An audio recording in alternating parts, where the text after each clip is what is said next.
Welcome to Imaginize World, where we hear from forward thinkers, activists, and sci-fi visionaries. Today I'm with Nicholas Omonuk, a climate justice activist. Present in global events, he stands out because his work is based on real-life, grassroots experiences. Let's hear his story. You talk about climate justice, not climate activism, not climate environment or climate change, but climate justice. I think that's very important. What do you understand that to mean? I think for me, like the reason why I call it climate justice activism is because I don't just focus on only like what happens when we see the weather changes or what happens when we see floodings, but I focus on also the after effects and also focus on issues of access to justice. So for me, climate justice is not just about climate change itself impacting our communities, climate change itself affecting us, but it's also about about the causes of the climate change, about who is causing it and about who is meant to pay, about who is meant to provide justice to communities in the global south, including in Uganda, and of course, linking it to the different perspectives of also like colonialism, of racism, and also connecting it to migration, connecting it to where like movements are, like also seeing that we have a very wide big movement, but then the people, of course, who are being listened to are not people who are coming from the global south, are not people who are coming from communities that are impacted by the climate crisis. And it's also about who is causing the companies themselves and these companies having unfair supply chains and these unfair supply chains affecting people's human rights, where of course there is unfair treatment of people like who are working in these areas where they're mining also resources for a just transition, because climate justice is not just about the climate crisis itself, but it's also about the transition away from fossil fuels, and also this transition is affecting countries in Africa. It's also escalating conflicts. So for me, it's about linking the the climate crisis to the politics, to the climate crisis, to the social lives, to the economic crisis, to all the crises, and connecting it as one and seeing these connections, because we cannot address one without addressing the other. Like everything is very interconnected. That makes a lot of sense, and I think that is quite a challenge. I saw that you're a member of a group called MAPA or MAPA. I don't know how you refer to it, the most affected people and areas. And you represented that group at the COP27 with some other young activists. So you've reached the global scene, haven't you? Yeah, Congratulations. That's a big deal. yeah. It Thanks. is. It's a really big deal to reach that point. And I think then you have an opportunity to make a difference.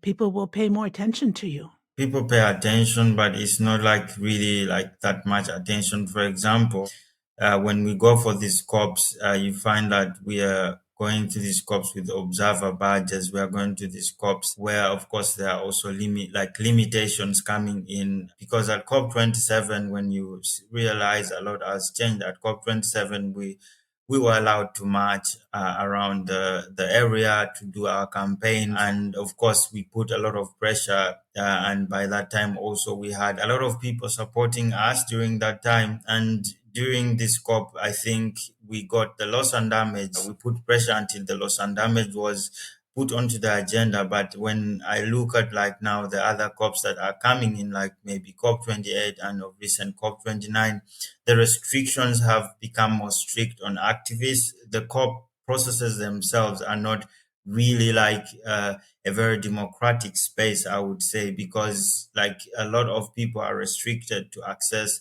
these negotiation rooms, and sometimes like it's very difficult to even like do campaigns, because for us like climate activists, most of what we do is like to actually campaign for equity, to campaign for fairness, to campaign for inclusion, and to campaign for radical change, which of course is not happening, and to campaign for justice, because we have had these cops for so many years, Right. and for us, like it's about us having to share a story and making this change happen, but this is not happening because we are not being allowed to march. We have to register our actions nowadays, which makes it very difficult, and you have to stay in only one location, and everything seems very scripted. I would say it's like everything is where is organized, that all these outcomes that come in, it's like a movie, like they already know like the ending of it. It's not a democratic system, is it? I read somewhere that they had to reach consensus in the groups. And so if you have one single member of a group, one country that disagrees with something, that will block the whole result of that group. Yeah, of course, it also depends because it's a consensus, but at the same time, the G7 hold more bargaining power than the G77 and China. So it's not a fair consensus, I would say. And at the same time, it's not a consensus that treats the countries in the global south fairly. So this Right. is like most of the times the countries in the global south, party delegation in the global south, demand that what they are demanding for is actually prioritized. Because of recent, like at COP29, it was headed actually by a Uganda. Uganda was leading the G77 and China, and of course the main focus for Africa itself was adaptation, and this was insisted at COP29. But at the same time, we realized that this was not a priority for the G7. At the same time, the G7 were prioritizing carbon markets, carbon offsets, because they are profiting from it. So we are seeing that also the issue of the climate crisis and climate change is being treated as a thing to make money, to make business. Yet it's a matter of justice. We are trying, like, these are the injustices that we try to also address and share, that this is not a fair process, and it's not really putting in consideration what the global south want. Let's just take it for granted for a moment that these big global media loving events are not really making a change. What do you think can bring about change? Are there bottom up movements? Are there other things that can bring about change? I think the change that we want is like the change, like the theory of change itself, like what you talked about, the bottom up approach. Like this is how things have to be addressed actually when we want to address the climate crisis itself. I will give an example of one of the communities in Uganda that we went to, and we tried to bring an eco-friendly stove in the school. And then just a year later, we found that the eco-friendly stove was just the way it was built. So they didn't even use it. So it means we don't have to just bring solutions in communities that are affected like by the climate crisis, but we also need their solutions. We need to hear what solutions they want. We need to hear how they want the solutions to be implemented. The way the system is structured is from the top to the bottom. And most of the times in the global south, you realize that the resources, the climate finance itself does not reach the people who actually need the climate finance. There were many reports with Oxfam and other NGOs indicating that over 30 billion US dollars in climate finance has been not accounted for. So Wow. there has not been proper accountability for the climate finance in the past. So there is a problem with transparency, and the way that everything is structured makes things also non-transparent for most communities in the global south. So there has to be a system change in how these solutions to tackle the current crisis that we have now, the way we have to tackle them has to be from the people. Like the people themselves have to bring the solutions. The people themselves have to be empowered in such a way that they can address the issues of climate change. They can adapt to the impacts of climate change. They can know how to adapt, and this will include so many things. It includes capacity building, development, and of which also development itself needs a lot of money. But at the same time, the climate finance has been coming also in form of lending, and this kind of lending already also increases the debt burden in our countries. So there's a lot of things that, like, how we have to address this has to be considered on a matter of justice, like a matter of looking at who is responsible. Yeah, a matter of saying that yes, we are responsible. We have to be accountable for this. And what matters is what happens before the conferences, what happens in the US, what happens in Europe, what happens in China, in all these countries that are actually emitting the most. So when there is a lot of change in these countries, before the conferences, then there's an impact at the conferences themselves. So there has to be people building up the pressure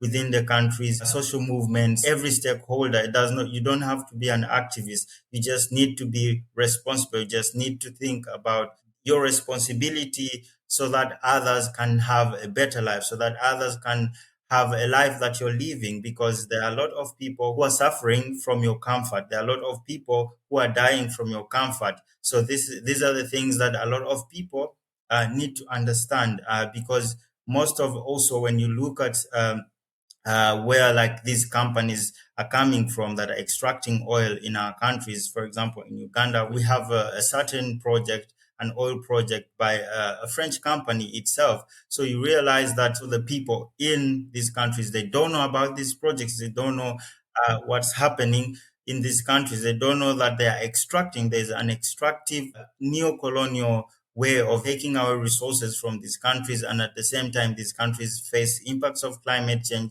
These countries face human rights violations. They suffer from oil spills at the comfort of the global north. It makes me think there must be a role for education to play, for schools, universities, to make people aware of everything you're talking about before they actually go into the working world.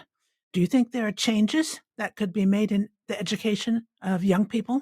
Are there things that people need to learn when they're young that could make a difference? Yeah, I think there's a lot of things that people need to learn when they are young that could make a difference. And there's a lot of things I've learned also from my activism itself, because when I first became a climate activist, I was looking at it in form of like how climate change is affecting us, like what we see, like the droughts, what we see, like the flooding, the landslides. But when I actually looked at where I grew up from, how I grew up, like where I come from, because I come from a rural area. I come from Pallisa, and I come from a tribe called the Iteso tribe. And I grew up from a peasant family. My dad was a farmer, and he's still a farmer until today. And how we used to face difficulties in terms of also accessing water for our livestock.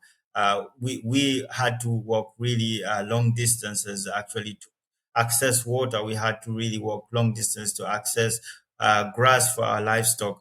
And all these things were very impactful, like especially also on our economic side, because my dad was not able actually to raise enough income, because in our community we are livestock keepers, and we sell livestock to get money to take our children to school most of the times. And that's how my dad was trying to take us to school.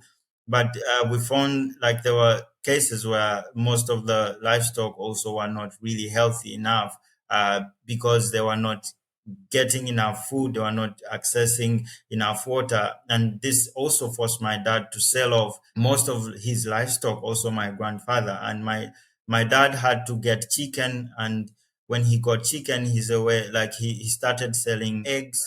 And this is how he was able to get some extra income. But there are so many families in my region who did not have any option. They had to sell off everything. They had to, and after they didn't have a hope like to also take their children to school, because they could not get any other way of earning money, because most of the people there have not, they are farmers. They have not gone to school. They cannot do any other work. So there is just like an indigenous sort of community. And so when I tried to connect this, how I grew up from, and also the area I grew up from, and also the people who had been impacted because of their dependence on livestock keeping and their dependence on agriculture, and how the changes in weather patterns affected them, not just in terms of like the weather. It affected them socially, it affected them economically, it affected them also in terms of also moving, because some people also had to migrate. So I think for me, when we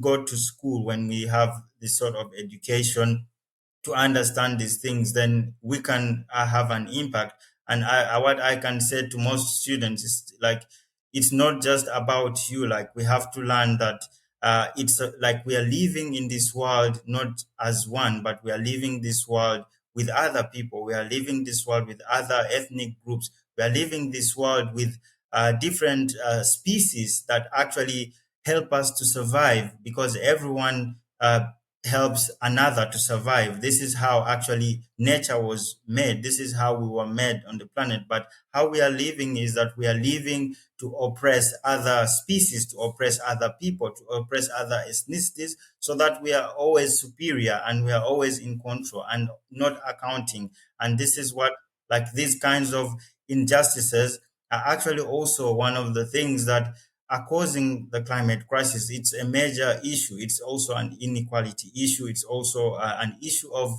uh, racism. It's also an issue that connects to colonialism. So it's very interconnected. Nicholas, do you feel overall, do you feel optimistic or pessimistic about the future, and why? I think it's a little bit of both. For example, for me, when I look at, because I've been an activist for 3 years, and we have really done a lot, like as Hmm. climate activists, to like bring our voices onto international tables, to share our stories, to actually let people understand all these topics.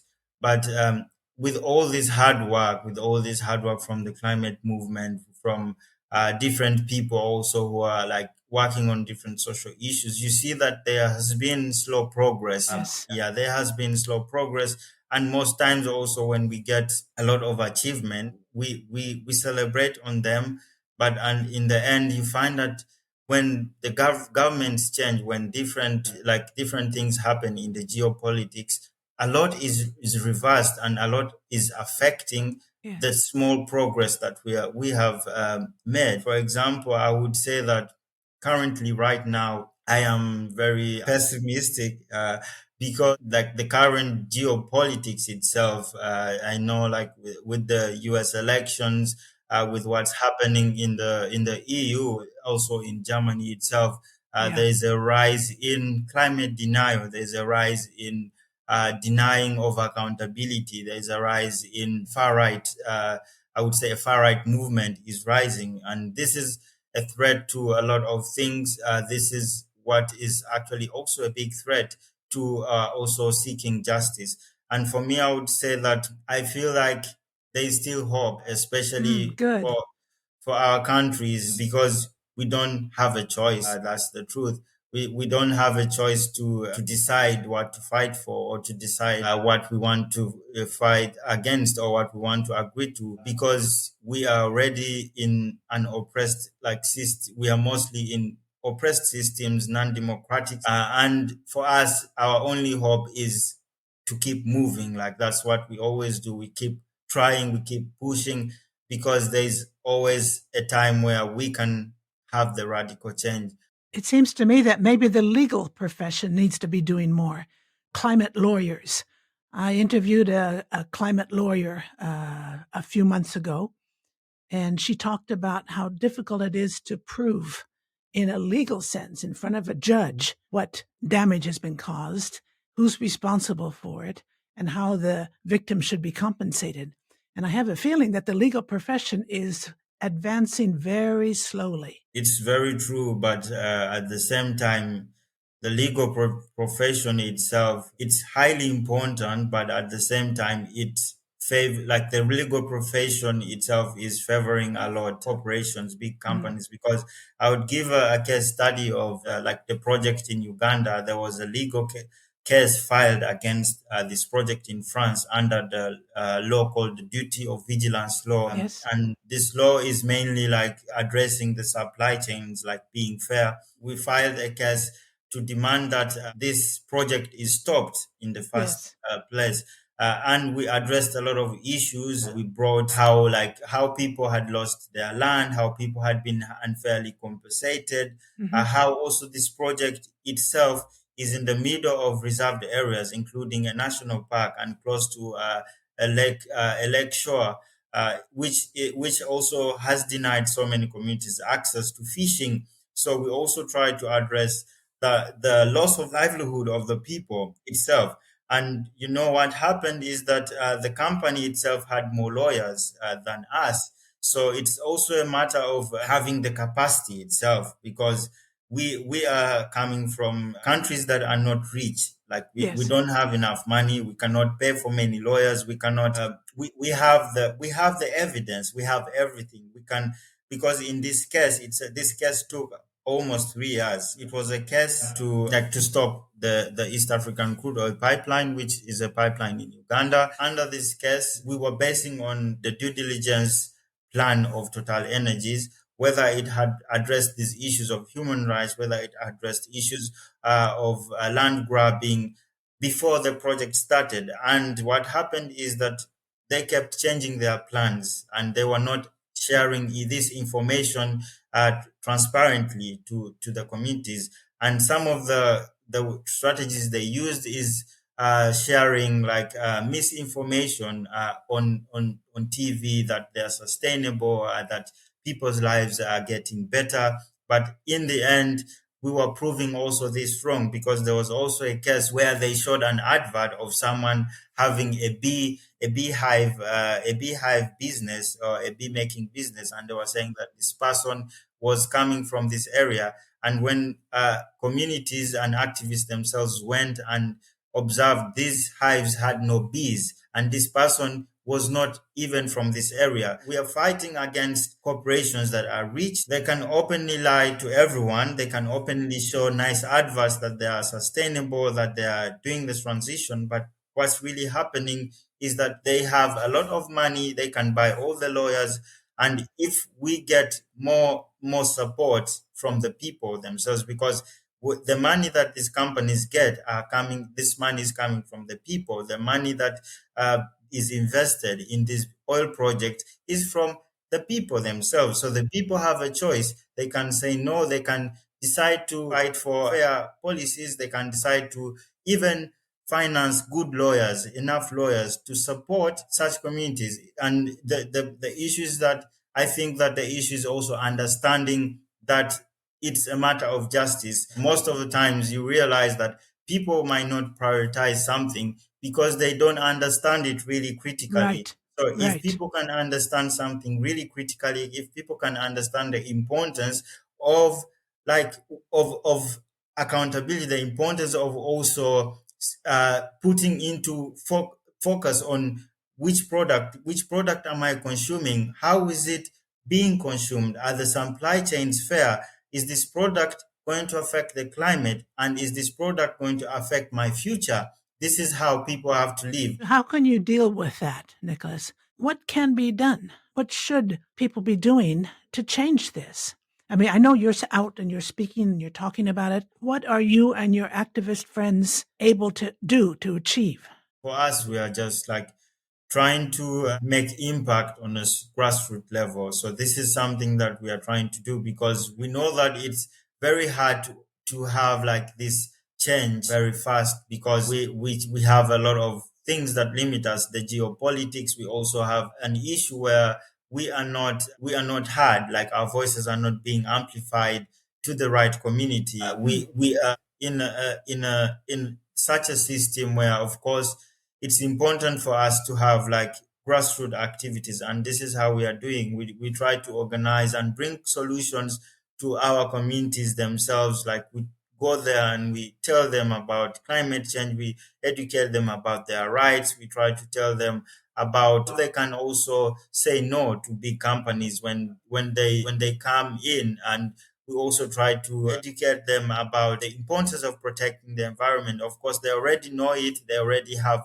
this in the different tribalistic customs. It's already there, but we try to improve it and try Mhm. to connect it with the culture, because there are many cultures in Uganda. We have about 54 tribes, and in Africa itself, there are so many different tribes. So we have different groups of people that like are working with different communities at grassroots level to support them, to help them to build capacity, to bring solutions. There are some activists who are installing solar panels on people's houses, like communities that don't have access to electricity. These are the Mhm. rural communities, so they are installing solar panels. the people who are working on energy projects, like to bring sustainable energy in communities. So we are trying to do grassroots activities. We know that we need a lot to work within our communities, and this is what we are trying to do. And at the same time, we are trying to also work along with international grassroots groups to bring a connection to our fights, because we need to work on this together. We need to unite. We need to unite different struggles, whether it's the struggles for climate justice, whether it's the struggles for racial justice, whether the struggle for social justice. All these struggles are very connected. And this is what we are trying to do. We are trying to make it connected and bring a big movement that can fight against the people in power, the people who are rich, to actually tell them that we are enough is enough. We are fed up. Do you feel that you've made some progress in this area? Are there some movements or things that happened that you're proud of? Yeah. For example, we have been fighting the pipeline project for a long time because it was meant to start around 2017 or 2018. But we built like a strong alliance against this pipeline, this oil pipeline, and we addressed the issues of the people, and we also exposed the banks that were involved. So many banks in Europe, so many banks in the US, so many insurance companies. And of course, when we did this mobilization, when we did this global activism, where we had also movements in France, movements in the UK joining, we saw so many insurance companies stepping out. We had over 20 insurance companies stepping out of this whole project. We had over 20 banks stepping out of this project. Good. That's a very big deal. Yeah, and currently, of course, the project itself, like they already started drilling the oil, but the project itself is still struggling with funding. So this is something that a global movement can do, and but we are also at the same time at a threat, like because we are seeing that the oppression is increasing on also climate movements. It's not just in Uganda, but also in the UK. We are seeing that they are making long sentences for activists. They are putting so many charges. They are terming activists as criminals. So something like this, of which this is not true. Like this is something that they're trying to bring out. I would say that we have achieved this, and I am very proud to be part of the movement itself. To also like demand for different perspectives of justice, because I've not just participated on this campaign, but also campaigns for debt justice, for debt cancellation, campaigns on human rights, campaigns on also like issues connecting to migration and climate. So it's like I think it has made me like feel like I am not alone, and of course I am not alone. And I think that we can unite as one. And we have like the potential, because we are facing this crisis. We are facing different crises, and they are very connected. And we even though we are coming from different ethnicities, we are coming from different races. I've seen that in the movement itself, there are people who are coming from different countries, different tribes, different indigenous communities coming together, and the stories are always the same. Whether it's someone from Latin America, whether it's someone from Asia, whether it's someone from an island state, it's always the same story. It's always the story of the cries of oppression, the cries of big companies exploiting, the cries of also effects of climate change and affecting different perspectives of people's lives, also affecting the ecosystem, affecting the biodiversity. And so, with all these stories, there's a lot of unity, I would say, but our power is being limited in different ways. Also, it's limited in terms of traveling, because we cannot easily travel to another country. For example, it's not easy for me to come to the US itself because of a visa. Like it's very difficult to get a US visa. I personally have been denied visas twice to go to like to come into Europe. and the reasons are very invalid. Most of the time, it's just like they just don't want you to come and share your story. So we are limited by different things, and it's important for many communities to understand how important it is for our voices to be heard, how important it is for us to to bring the reality to them, because most of the countries, they are not really facing these impacts at first hand. So we need people to talk about this, people coming from our countries. What are your plans for the next year? Do you have a movement in mind, an initiative in mind, the way you see what you're going to do in the near future? Yeah, I think for me, next year I'm planning, of course, to kind of change the way I've been doing my activism, to see how I can organize more, like help in organizing more, to actually make people like in the movement itself understand, especially people from Europe, how important it is for our voices to be at an international scale. So I want to make people understand that to feel what we feel, for example, because most times people are not willing to support if they're not understanding. So for me, I want to do more to make people understand, and at the same time to also grow a movement in Uganda itself, because now there are so many movements also in Uganda, but I want more movements to be there also in Uganda to support communities. And I specifically, I am a co-organizer and also a co-lead at End Fossil Occupy. It's a local grassroots movement in Uganda, and we are also planning to do campaigns like on energy access to actually bring solutions to communities, because Mm, our communities also want to see the solutions. They don't want us to just say that we don't want this big oil company to drill oil in our country, but they also want to see the solutions that we bring onto the good. table. So you So want to bring solutions to people so they can see that they have options.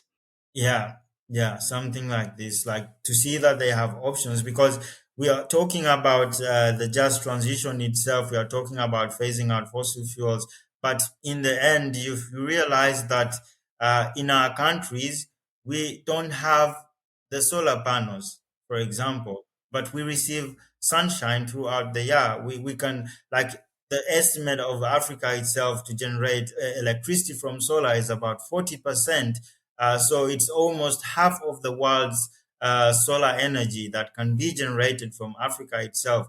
But at the same time, the solar panels are not in Africa because there is no finance being channeled to Africa, or there is no finance being channeled to address this potential, which of course has to be addressed, which has to come from the obligations and the agreements that were signed, but this is not Right. happening. So we want to do this on a grassroots level to show that there's potential in us, and there's also potential for us to say no against projects that we don't feel comfortable with, or against projects that are going to displace us from our land. So this is something that I am planning, and also I want to plan that next year I also be part of like a group of activists to support uh, other climate activists, not just me, but other climate activists to attend international global events to share their stories, because it's not just my story, but there are other people who have more stories to tell. There are other people who have faced worse impacts. There are other people who have faced worst issues. Like there are many friends of mine who come from the DRC, and they also link the conflict in the DRC to the minerals that are there. And they tell me stories, very bad stories of people always migrating. Right now, there are over 5 million people in displacement camps because of these rebel conflicts. And these conflicts are not funded by the DRC. These conflicts are funded by Europe, they are funded by the US, by China. So you find that there's a lot of competition when there are minerals itself, and at the same time, a lot of people are being impacted. They are being displaced, and on top of that, these countries are not trying to account for all these issues. And I don't know if you know this, but there has been a case filed against Apple in like the DRC itself has filed a case I against didn't know that. Apple. No. What Yeah, what was it about? it's about, of course, the unfair extraction of coltan, which of course is being used to make the smartphones. It's not just like all the smartphones that like the whole almost the whole world is holding is coming because of like these resources like coltan, and that is in the DRC. So because of the conflicts that are coming in, because of these minerals and the robber groups that are coming in, they are extracting these minerals unfairly, and they are extracting these minerals without fair supply chains. So the DRC itself has filed a case against Apple, so in Europe. So you see that there's a lot of things that activists can do. So these are the Yes. things that activists have been talking about, not just this year but also last year. This is not a new case. There's child labor being used in these cobalt mines and coltan mines. There's also an LNG project in Mozambique that has also brought about a conflict in Cabo Delgado. I don't know if you know about this, but this LNG project is being owned by two big oil companies, and all these big oil companies are coming from Europe, and the banks that are funding this are also coming from Europe and the US. And you find that conflicts are there and people are being displaced. So there's a lot of things happening corporations because of extraction, a lot of unfairness in the supply chains. You have a lot of different areas that you can be active in. Is there any, like, one last thing you'd like to say? Any one last message? My main message also goes to so many young people that they have a lot of potential. That's what I can say. Like, because right now we are being governed, of course, by a different system, but we, the young people, we can make our own system Right. when we get into these positions. So if you're hearing this message wherever you are, just know that you can make an impact to change so many people's lives in the world. Because there's always a saying that goes that it's not your fault that the world like is like this, but it's your fault if you leave the world the way it is. So it's always your fault when you leave the world in this state where others have to die for your comfort. So it's something that you have to act upon to have a fair, inclusive, equitable world for everyone. And this is my main message, especially to young people and to also older people who are happy to listen, happy to think about like a progressive change. This is also the same message that you can do something. You don't have to be an activist. You don't have to be a lawyer, but you can do something within your means to make others' lives better, because every action makes a difference. That's a great message, Nicholas. I want to thank you for everything that you shared. Thank you very much for your time and your passion, and thank you for everything that you're doing. Yeah, thank you too. Thank you so much.